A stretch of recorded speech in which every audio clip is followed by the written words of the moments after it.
Yeah, welcome everyone. My name is Matthew Glezos. I'm one of the co-founders of Toronto DAO. I have Anna, who's trying. I shouldn't say that. Anna, who's doing a fantastic job managing all the behind-the-scenes stuff that I can't, that I always struggle when I'm doing both. So, hi, Anna. We have very two special guests with us. I can't thank you guys enough for coming. We've got Chris and Sam. How's it going, you two? Ladies first, Chris, if you want. Otherwise, I just want to thank you and thank you for the opportunity to speak here. And yeah, it's fun to find people in Canada because we were talking with Chris. There's we don't connect. We're not connecting enough in Canada yet. So it's cool to find new people that want to connect artists and builders together. So yeah, I'm happy to be here. Yeah, I mean, it doesn't help that we're like huge, right? But like the Yeah, country. yeah. How are you doing, Chris? I'm doing great. Just doing my art and listening to spaces and getting in touch with people and connecting. I'd like to say hi to Karan, who's down there. He's also in Canada. He is he does lots in the space. So maybe you guys would like to chat with him next time. And Dorothy, she's a great friend, and Ala. Thank you so much, guys, for coming. Secret clowns. It's awesome to have you here. Karan is actually part of the Toronto DAO core team. He designs the the images for our spaces and any other graphic design work we need. Okay, that's why then. It's explained. So I've been uh, to Kingston to one of his exhibitions there, and we spoke through video call, but I've never met him in real life. okay. But yeah, small world, small world. Maybe that's how you heard about us. Yeah, for sure. So, again, thank you so much for coming. We have a bit of a panel here. So, Chris, we'll start with you. But why don't you both tell us a bit about your backstory and why you decided to become an artist? So I'm uh, Brazilian and Canadian too. My mom is from Canada. And I went to Fine Art University in Brazil. Anna must know it. She's from Brazil, right? So it's called FAAP. It's one of the best. And very fortunate to go there. I'm very grateful. And I worked in a museum in Brazil for a while. And 7 years ago, I moved to Canada, and my mom is from Timmins, and so I was living there, and there's nothing there, if you know Timmins. No, I do. like only one small museum. I joined the little art club they have up there, but it wasn't enough for me. So, funny enough, there was a, I don't know if you know Andrea Crown and Palettes. She was working for with Join at the time, and she's also from Timmins. So this is how I came to know about NFTs, and that's why I'm here today. Awesome, awesome. Yes, maybe Anna knows a lot more about like the museums and stuff. Do you know Anna? Sorry, I don't know this one. Sam, how about yourself? Me, my, as an artist, it's kind of a mixed thing because younger, my grandma was a oil painter that was doing exhibition and stuff. So I grew up really the young time, my younger age, like until 7, 8, I was always with her. So that my first introduction to art that I kind of got. But when I really started art is when I was back in China in 2009 to 2012. I was in China and yeah, 2013 almost, but and I was there and I met my wife and she was a photographer, right? and I started going out with her, and exploring the cities and everything. And I learned the photography as a hobby, right? I started that, but I'm a computer. I have my study. What I studied at the university is computer science, right?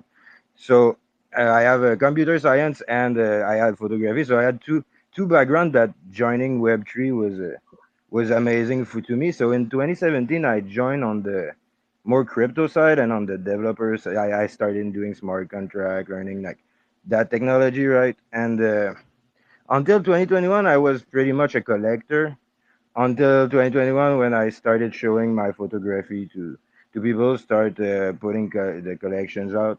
It's because of Rhonda, a guy in the one of my friends in the space. He was giving. I was not planning on minting, but he was giving to an African city some money if he was selling the work. So I decided to mint. That was my first mint, and since then I've been minting photography up until 2 years ago when I started working with MemeCoin to do the drawings for them or to help with PFP project.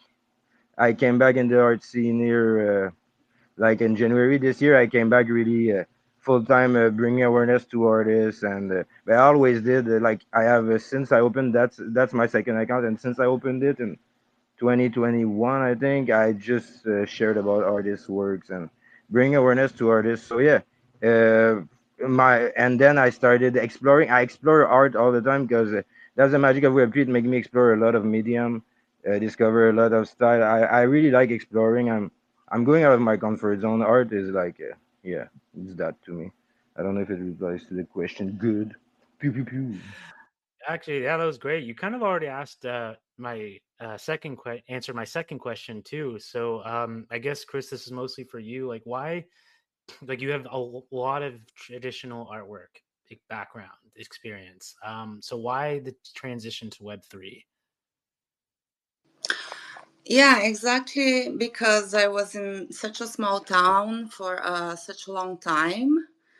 I decided to join NFTs and I met so many people and great people. It was like it opened a world to me because I was so isolated there, you know.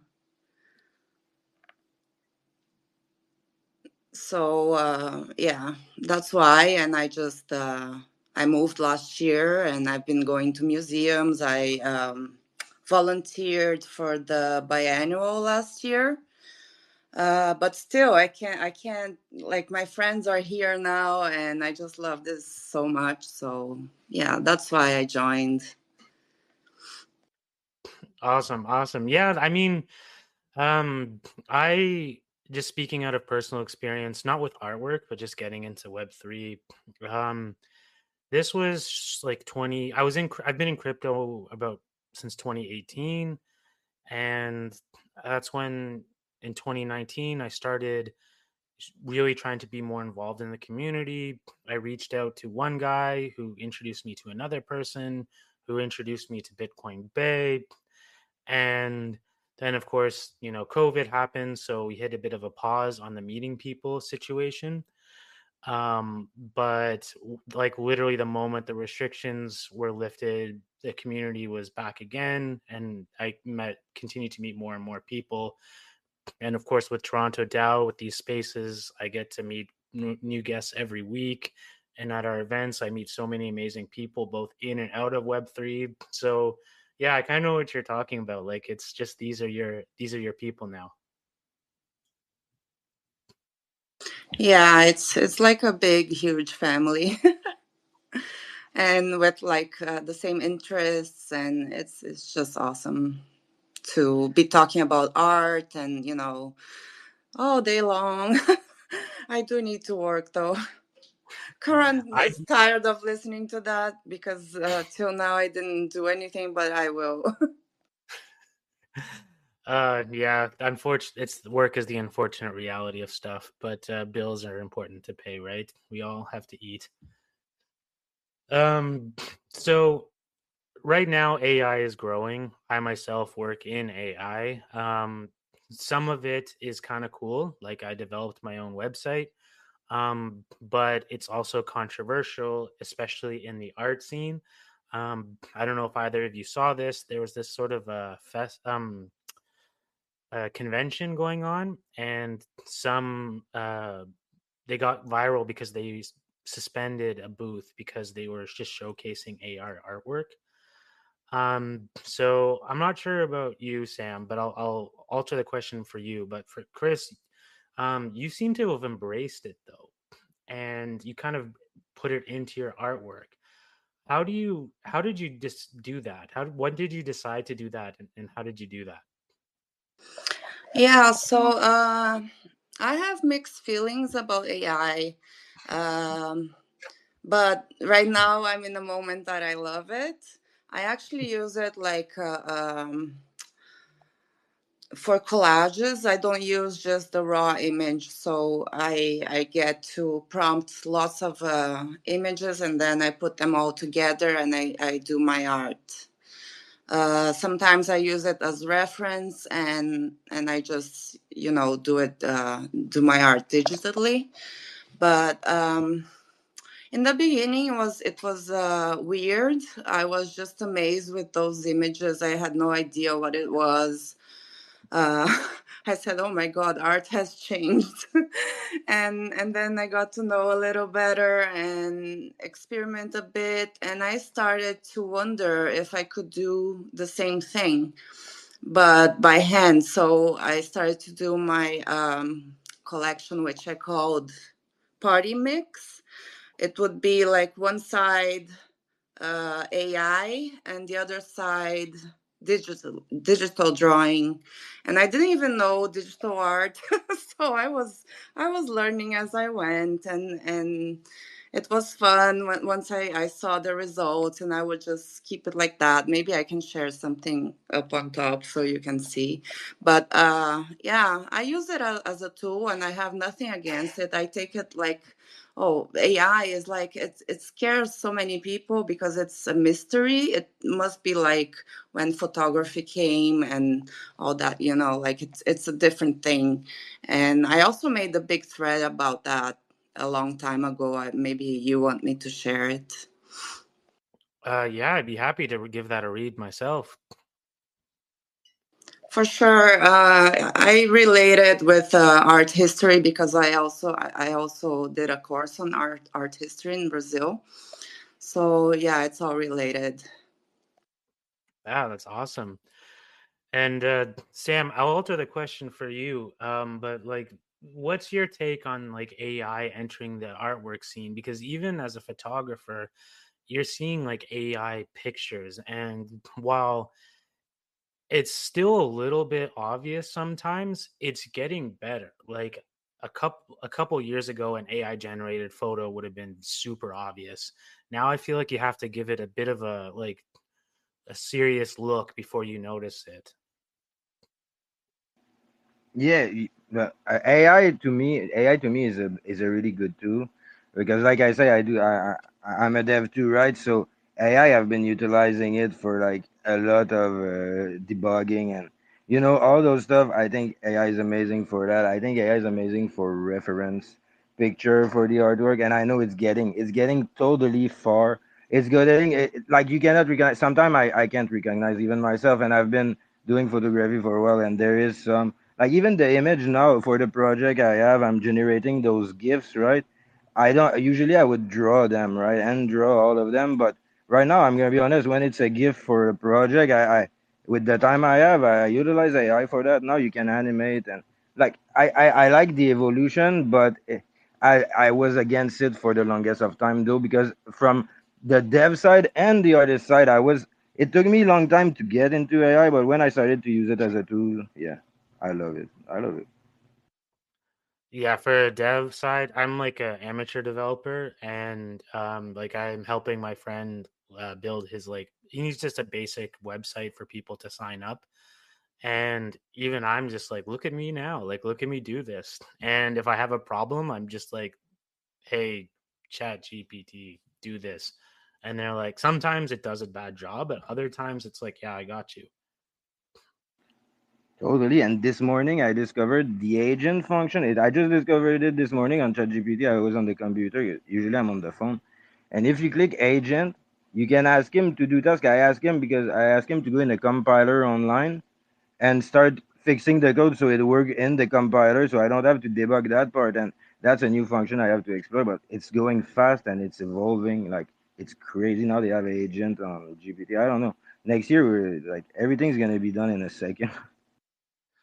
The one thing I find funny though, is that, or frustrating, I should say, in academics, it's super not okay. Because I'm working on a research paper right now, and I can't even ask it to proofread my work because they're like, "Oh, it'll be in the database, and then it'll be flagged as AI," and it's like I'm not a student. Um, and I was at this Waterloo event a couple weeks ago, and a guy for NVIDIA was there, and he was showing like how you can do a literature review, which normally takes several weeks, in like 5 minutes. And I was like, wow, that's like the best tool that will never be used. So, I mean, it is controversial, but I think in the right way, if it's embraced properly, it'll be amazing. And I doubt it will ever like fully replace the human touch, or at least not for the time being.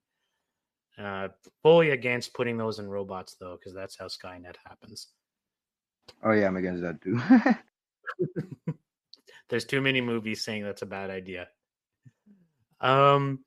So how would you both describe your artwork for someone like me who, if I'm being honest, not great at describing art? And like I'm one of people say like that's a great piece of artwork and I don't know why. While as another piece of artwork I'll like people will say it's the worst piece of artwork they've ever seen.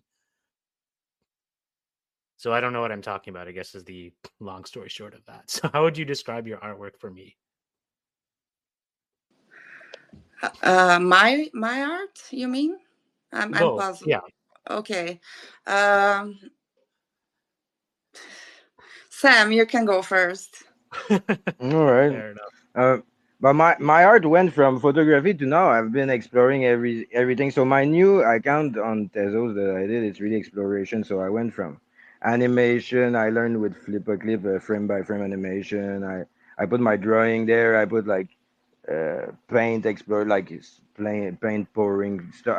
I don't know. I'm exploring. I've been in the last 2 years. I've just been exploring. So my art style would be like maybe yeah, a X on a paper. I don't know that it's any. It's it's been all over the place for real. So I really don't know. But what the style is just what I feel at the moment. But yeah, that's about where my art style went now. Fair enough. Fair enough. Chris, are you ready? Can we go back to you? Yeah, I actually just made a thread because of this interview. I'm not used to interviews, but yeah, Oh no, since you're I doing great. thanks. So yeah, so as I started as a physical artist, so it's all in the thread, and there are these little lines I use in almost all my works. Nowadays it's very little, but it used to be like huge things when I used to do physical art. So um, I inserted these lines in my work, and now it's just like a kind of a signature because it means so much to me. It's like a hidden mental health awareness thing in my works, which I'm so proud of. I don't know if you want me to tell the story or if Sure, it's. if you're comfortable. Yeah, no, because when I was ending university, I had a big episode of depression, and they couldn't find any right medication for me. So I was over medicated, and I couldn't do anything actually. Like I couldn't hold a pen barely, and I had to do the thesis, and I didn't know how or what to do or how I was going to do that. And I just embraced what I was feeling. I just got the hardest tool I could get, which was an ink pen, not a pen, but the like, I don't know what it's called in English right now, but it's very like light, and you put it in the ink and you just draw. So I started registering the shaking in my hand and my body, and I did like a 4 or 6 meter work, and and I would just do it a bit every day. So I was registering, like, almost like a heartbeat, or my mental state, putting it into the paper. So that's why those little lines are so important to me nowadays, because they represent such a big win in my life. Like I was having trouble, but I embraced it, and I did such a great job. I graduated with honors, and yeah, that's why I use it. But there's so much more to my art to speak of. But I just decided to tell you guys about this one because it's a huge one for me. That was a beautiful story. Thank you for sharing it. It's very inspiring. Thank you so much. So I guess as traditional artists, we see these not so much now, but a few years ago, you would see these. Oh, hey, Samir, he just joined us, our other co-founder. Um, but you've seen these artwork that I don't know how you would describe it, but poorly drawn images. In one case, a literal picture of a rock, going for hundreds of thousands of dollars. Um, what do you think about this? Like, what's your view on seeing these poorly drawn artwork going for so much money? I'll go We'll for start with that. you, Yeah, yeah, yeah. I think before I would have, I was in a position I would have said like, oh my God, it's crazy. But I understand now. I saw that woman it was a picture of light falling from, the one that sold at Sotheby's. It was just light bulbs going from the ceiling. And when I saw that one, I thought that, right. And after I went, and there's a backstory to it. And when I listened to backstory, they were like big collectors, and that was the last picture of where they were putting their work after they died and stuff. So most people, what they see is probably, there's a whole story sometime with art. That's the value sometime, and I feel we overlook the backstory sometime. Yeah. Oh my God, Sam, you said it perfectly. Because, yeah, when you asked that question, I went to research, and I remember the rock that you were talking about. I don't know the story behind it, but there's probably one. I see so many people like saying, "Oh, yeah, did you see that art? It's just like they threw some paint on the canvas." And it's not, like, you have to research and see why the artist did that.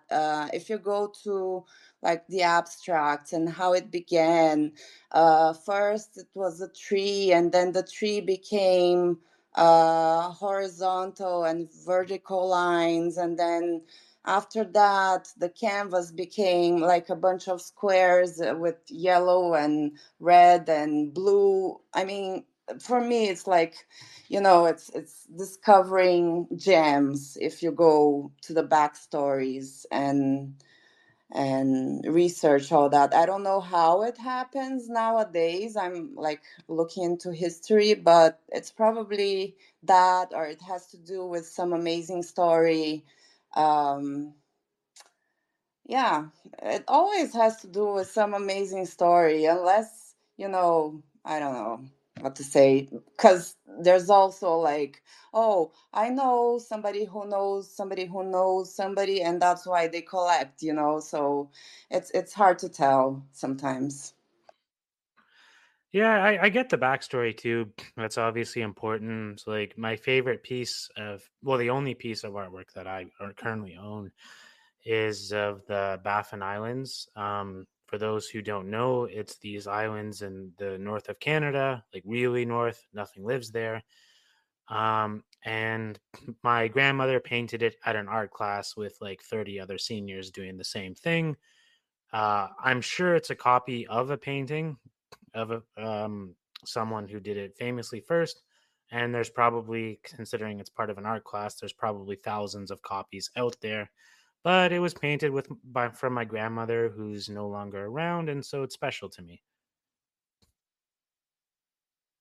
Yeah, for sure. Talking about copies, we have lots of copycats in this space, but I'm not bringing this up because of art. I'm bringing this up because we have a copycat of a fake account in here. Just, Ooh, yeah, yeah. He was laughing the whole time. That's Hito Kurlala. He's a fake account. ooh, that's interesting. We got live calling out on people. Do you know the real person? Yeah, I know him. Oh, so you've been called out. Maybe it's time to what is it? He took. Block him, report him, whatever. It's not him. But anyway, I'm not afraid of this, of doing this. I think you should maybe expose the person. I actually am. Anna. He's in the space. His name is Hito Kirivon. That's not him. This is not his account. Mm. And he I saw him from the start and he was like, oh my god, this guy is bugging me. Like he was laughing. And no, that's not him. He has another account. Oh, I'm sorry that you're going through that. Oh no, it's not bothering me. It's just bugging a little. So I'm calling him out. Because I have no problem in telling things in this space. I think it should be exposed. Yeah, for sure. Of course, of course. This is I'm enjoying this, believe me. It's good to call out bad actors. So I don't really know how to do the blocking and stuff, but after that we'll take care of that. Um where were we? Oh yeah. So what do you think traditional artwork does better than Web3 and vice versa? The difference to me is that traditional is different than digital, obviously. Um, But like you what do you think you mean what do like you think selling or like Oh, what do you think, like, for instance, traditional artwork does better than Web3, like Web3 artwork, like NFTs and stuff like that? Sam? Oh yeah, I can go.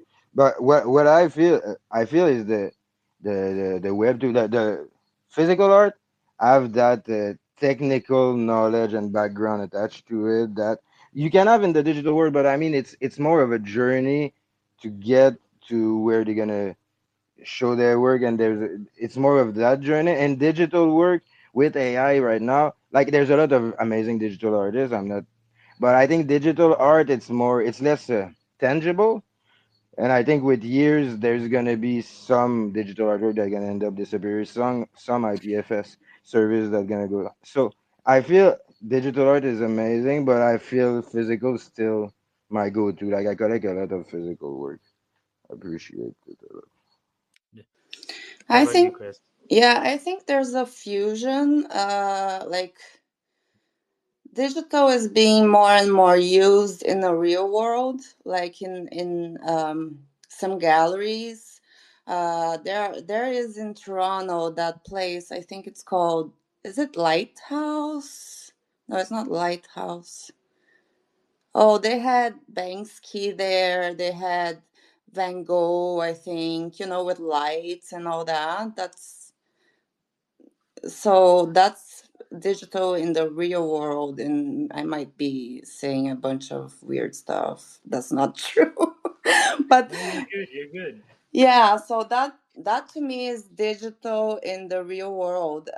It's really hard to sell digital, so I think it's a good thing that there are the NFT platforms and this Web3 place to get to know more artists that are struggling with this. And there are other ways, obviously, like opening a printify, selling merchandise, or selling through the computer, or maybe selling a number of digitals, like printed copies. Um, I'm still discovering, because NFTs for me are not like I can't survive with them. So for now, I don't know what's gonna happen in the future. Like some platforms are just disappearing, like Sam said, and the works will disappear somehow. But hopefully there is a way. I don't know if on chain, it's if it will always be there, or maybe Sam knows more, but there's so much to discover still for me. I do think NFTs, like the technology, is like fantastic, and we're sort of just not we haven't fully discovered what they can do. I know the problem, the IPFS problem you speak of, because the NFT is technically not on blockchain; it's just a hash. Because if you were to put it on chain, I think it would cost you like on Ethereum a lot of money. Um, so I'm hoping that problem gets solved. I know there's some trying to we had one of our past sponsors, Walrus, with their decentralized storage platform. Maybe that's the answer, but yeah, I think there's a lot of technological growth in this space, and I think there are going to be more ways that we can see NFTs uh, become more prominent in artwork and elsewhere. Yeah, Um, there are some other problems too, like the variety of blockchains we have, and I just saw yesterday there is a new platform just uniting all of them. But I shared, but it was Karen who shared, and I saw it. And yeah, maybe that's a different solution for a different problem. And the art NFTs are much more dynamic than traditional artworks. Some people take years and years to do only one project in the traditional world. You cannot do that in Web3. Like, I'm a turtle here. I'm one of the slow ones because I come from the traditional world. But I'm trying. I'm trying hard. Yeah, I always say you have to treat like Web3 like dog years, So if you say you've been in Web3 for 5 years, it's really been 35 years. Um, so I guess my final question would be what advice would you give to an artist who's in the traditional space and wants to move into Web3? I'd say welcome, and don't lose your contact outside of Web3. Do both, and stay positive. Share your art, and don't get into uh, don't don't do what other people are doing. Don't follow the trends. I would say do your own thing. Keep your style, and just be persistent. And yeah, that's what I would tell them. Don't forget what you're doing as a traditional artist. Do you have just a brief follow up? Do you have a trend that you don't like in the Web3 space? No, I mean, I think lots of artists are looking and seeing what the collectors like. And I don't think that should be done. I think you should be authentic and do your work, and the collector will find you. You're not going after the collector. That's not the way. That's true. That for me is not real art. That for me is like money seeking, or money. Yeah, I agree. And if you chase money, you generally you don't get it. And it this even I this reminds me of an anecdote I saw. It's not art, but I feel like it applies here. Um, they were basically talking to a guy who designs planes for an airline, like for all their planes to have like a similar style. And they were like, well, aren't you afraid, like once you do it, aren't you afraid of other airlines copying you? And they're like, if they just copy us without understanding the reason why I did this, they're not going to be successful at it. So that kind of what brought me to mind when you said that. Yeah, exactly. Yeah. So how about you, Sam? What advice would you give to a traditional artist who wants to work into Web3? Okay, Chris said a lot of what I would say. But for real, it's don't try to impress nobody. Be yourself. Keep your art integrity. Keep your don't follow the trends, like she said. Don't share your seed phrase in any Discord customer service too. That doesn't exist.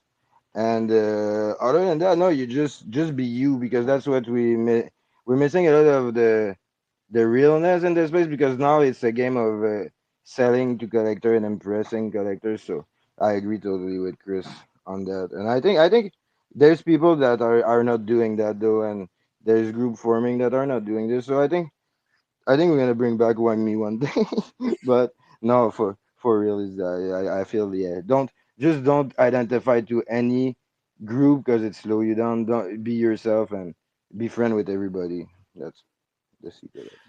I love how you brought up you like had to bring up the technical aspect, and it's something that I overlooked. Yeah, like if someone asks for your seed phrase, don't give it. Don't Yeah, click any links either. yeah. Yeah, don't do the standard crypto stuff. No, don't give out your seed phrase. Have a hot wallet, a cold wallet. Um, and if MetaMask support contacts you, it is not MetaMask support. I'd like to say something about Sam because he's not talking about his project right now, but For sure. it's such an amazing project. Sam is, like he said, an explorer, and he's a photographer. And now he built this project. The little, I don't know the name. I know I follow it and I do the missions, but he has missions to support other artists. So. Let's say, oh, Sam, you can talk about the missions. I'm an artist. I'm not really into PFPs, but this project of his is just like it's so beautiful, so beautiful. Yeah, Sam, don't be shy. Tell us about it. All right, yeah. But okay, I've been, like I said, I've been sharing, bringing awareness to artists for years. This year, at the beginning of the year in January, I started doing like videos, and I did daily video for 139 days. I Cool. just stopped for this project. I did yeah, video on YouTube, TikTok, and here sharing, bring awareness to artists. And since 2019, I have this project idea in mind, like I want to connect all the artists. Then when me came, we were all connected. It was really fun. So I went through that, and after that, it started going dark. So people stopped sharing each other stuff. I went back to the timeline, and I was like, oh my god, look! I look everybody that was sharing each other, bringing awareness to each other, and I say we don't have that no more, right?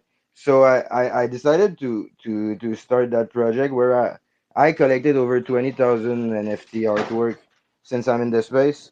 So I said, why not giving them back away to the community by incentivizing them with missions, right?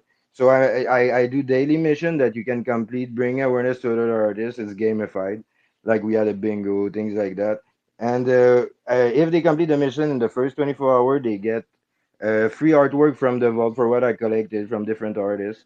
And if they do it after the 24 hour, I give some badges.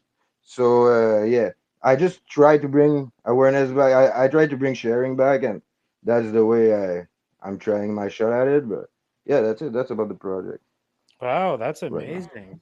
Yeah. Feel free to like share it in the comments here. But that's incredible. I'd be happy to check that out. Do you have a mission for today that you'd like our listeners to go to try for? Oh yeah, yeah. Because the listener, if you're not a member of the Squirrel, because I have an NFT that I minted on Solana, I'm gonna have some on test, but I put it at the low at like $10 each, and I've been giving them mostly away to people doing like missions and stuff. So if you fill the mission, I do raffle every day, giving away an entry to the squirrel. Once you're squirrel, that's where you get the free artwork. But like it's really easy to get in. You just have to do one or two mission, and you will receive a free NFT. Probably sure right now at the moment. So yeah, I'll share it at the top. Give me a moment. I have to go in the squirrel. Like, I think I shared Sam. oh, thank you so much. Pew, pew, pew. Pew pew pew. Awesome. That's awesome. Yeah. So everyone, definitely give that a look, and I can't wait to look it up look it up myself. Yeah, but before we go, this has been fantastic. But do you have anything else you'd like to share?